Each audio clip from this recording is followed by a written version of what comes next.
دایکی کەیوان السلام عليكم. دایکی کەیوان خوشکی بەڕێزم فەرموو دادەیگیان عەلەیکم السلام ورحمة الله إمام وبركاته. الرزاسي. زۆر بەڕێزم خوشکی من الحەمدولله خۆی گەورە چاک بۆ هەموو لایەکمان والله بکات. إمام الصا برسياركم هابود سي برسيارة من اللي بقستانكم نيجي تشيشتان حتى كيم يعني صار ركاتي بكي يعني بزاين يعني حتى صار ركات نيجي كبكي دوام برسيارة سم دولار زنابت فرجين دي كمالا بانقدا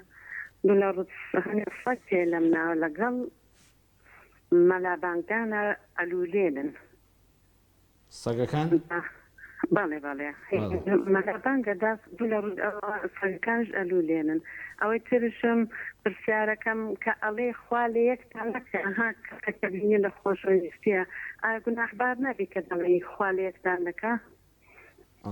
بە کەسێ دڵی خوا لە یەکتان نەکە باڵێ کە خێزانێکە بێ بەختەوەری وە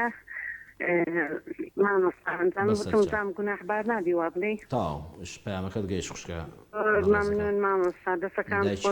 خۆی گەورە پایەدارت کە سەلامەتان کە یاخوا زۆر سوپاس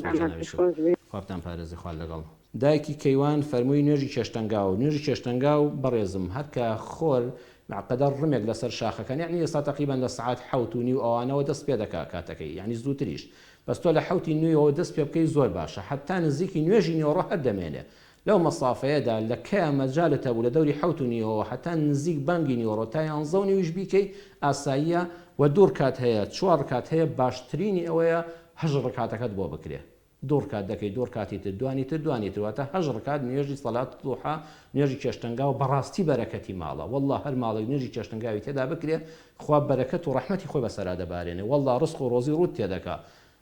وئینجستان بەڕاستی حل لە بەیانیەکەوە ئەو سەدەقانی کە لەسەر جسممان واجبە کە پێغەمبەر صلی الله علیه وسلم دیاری کردووە بە دوورکاتی نوێژی چێشتەنگا خوا هەموو ئەو 360 ئەجرت بۆ دەنووسێ بەڕاستی بەرەکەتی خوا دەتوانی دوام بکەی هەتا دەتوانی تا هەشتەکە بڕۆی عەرزم کردن لە دەوری 7:09 بەیانی و دەست پێ بکە هەتا نزیکی 11:09 نیۆڕۆ هەر کاتی نوێژی چێشتەنگا و هەیە.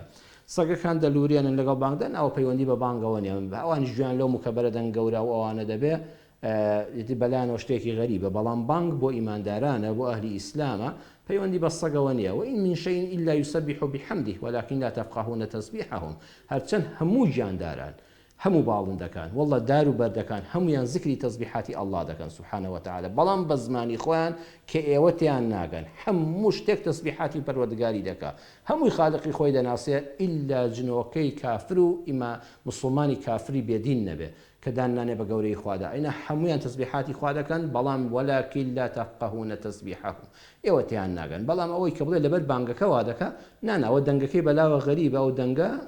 نەجوابی بانگ ناداتەوە چونکە بانگ بۆ مکەلەفانی شەرعی ئیماندارە پەیوەندی بە ئاژەڵەکانەوە نییە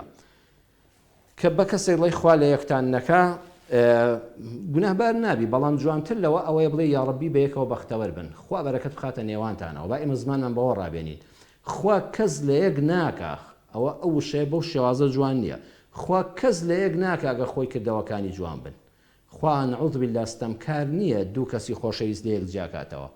بەڵام با ئێمە زمانمان بە جوانتر ڕابێنین دڵنیا دەکەم گوناهبار نییە میلەتی کوردی ئێمە مەبەستی ئەوە نییە خوا نەعوذ بالله زاڵم بێ دوو کەسی خۆشەویست لە یەکە کە دەڵی خوا لە یەکتان نەکا یعنی بەبێ ئیزنی خوا دوو کەس لێک نابنەوە دەی خوای گەورە ئیزن و ڕەحمەتی لەسەر بە یەکەوە بوونتان بێ نەک لەسەر جیابوونەوەتان بەهۆی کردەوەی خراپی خۆتانەوە ئەمەم دوعای بەم شێوەیە بەڵام باز زمانمان ڕابێنین بە دوو کەسی خۆشەویست بڵێین یا ڕەبی بە یەکەوە پیر و خەڕۆ بن ها کوردەواری چەند جوانیان وتۆ بە یەکەوە پیر و خەڕۆ بن یا ڕەبی بەختەوەر بن هەمیشە بە یەکەوە بن قەت لە یەکتریدا نەبڕێن ئەتر بەو شێوەیە ئەو وشانە ئەوەی تری کەڵی خوا لە یەکتان نەکات دڵنیا بە گوناهبار نابی میلەتی ئێمە نێتێکی ئەوەی نێ خوا نەعوذ بالله بۆ شێوەیە زەی کەوتم لێکی دابێتەوە هەر نێتی وشەی خێری هەیە میلەتەکەی ئێمە بەڵام جوانتر هەیە و جوانترین هەیە جوانترین ئەوەیە بڵێن یا ڕەبی بە یەکەوە بەختەوەر بن